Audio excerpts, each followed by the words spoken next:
কমিটির রিপোর্টের ভিতরে আমরা লিখিত আকারে যে সমস্ত কথা বলেছি, কেন গুম কোন অধ্যাদেশ বাতিল করবেন না তার কারণ দিয়েছি, কেন মানবাধিকার কমিশন বাতিল করতে পারবেন না তার কারণ দিয়েছি, কেন বিচার বিভাগীয় সচিবালয় পৃথক করতে পারার আইনকে বাদ করছেন পারবেন না তার কারণ দিয়েছি, কেন দুর্নীতি দমন অধ্যাদেশের সংশোধন অধ্যাদেশ বাতিল করতে পারবেন না তার কারণ দিয়েছি।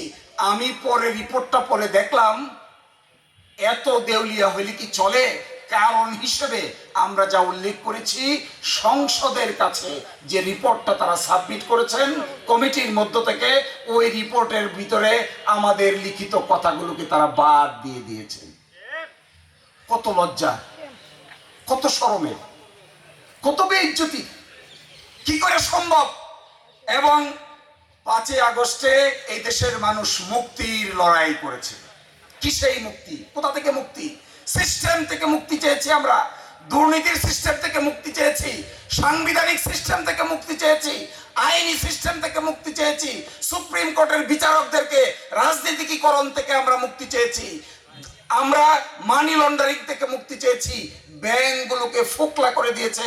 শুধুমাত্র ইসলামী ব্যাংক থেকে এক এস আলম 70,000 কোটি টাকা নিয়ে গিয়েছে।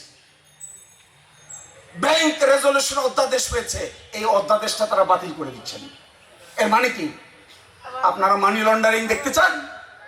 দেশের টাকা আমেরিকা যাচ্ছে, এটা দেখতে চান? দেশের টাকা বেগমপুরায় যাচ্ছে, এটা বাংলাদেশের মানুষ দেখতে চায়? তাহলে আইনটা বাদ করলেন কেন? Why did you propose to repeal the ordinance? Why did you propose to lapse the ordinance?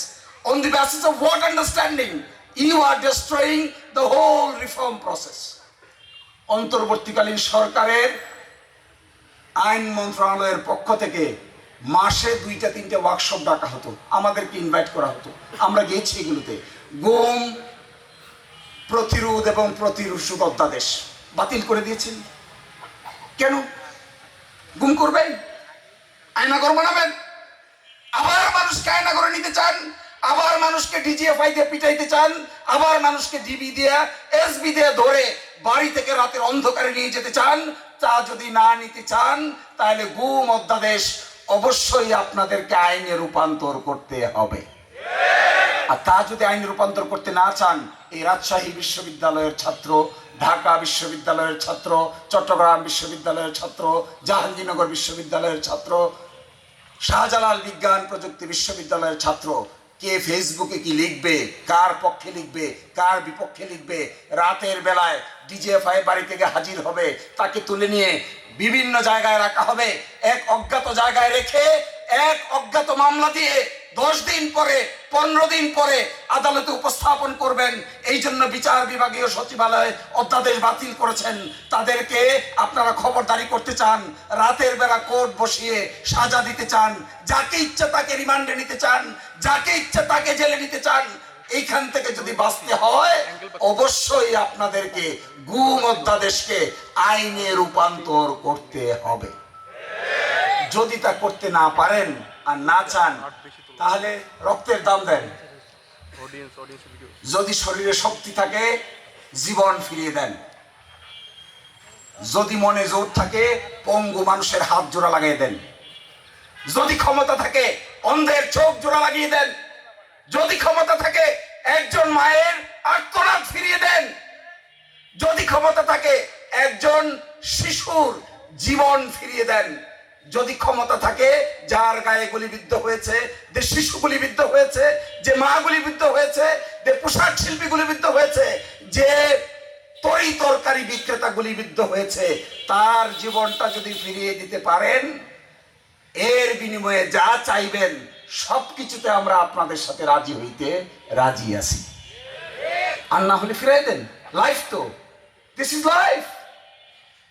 1400 মানুষের জীবন, 1500 মানুষের জীবন, 30,000 মানুষের হাত, পা, চোখ, নাক, কান ফিরিয়ে দেন। ফিরিয়েও দিবেন না। হঠাৎ করে বিদেশ থেকে এসে নির্বাক চলচ্চিত্রের মতো পার্লামেন্টে বসে আচরণ করবেন। তা দেখে কি বাংলাদেশের মানুষ খুশি হবে? দেখেন না আমাদের দেশের প্রাইম মিনিস্টার কথা বলে না, দেখেছেন? বিশ্ববিদ্যালয়ে আমরা পড়েছিলাম একটা এমসিকিউ প্রশ্ন, বাংলাদেশের প্রথম নির্বাক চলচ্চিত্রের নাম কি? সাধারণ জ্ঞানে এটা ভর্তি পরীক্ষা আসতো। আমার ধারণা এখন ভর্তি পরীক্ষা হইলে প্রশ্নের উত্তর হবে বাংলাদেশের সংসদ। এইটার নাম হলো নির্বাক চলচ্চিত্র। পাশে বসে রয়েছে আরেকজন দাঁড়ায় বলে, আমি ওনার পক্ষ হইয়া কথা বলতেছি।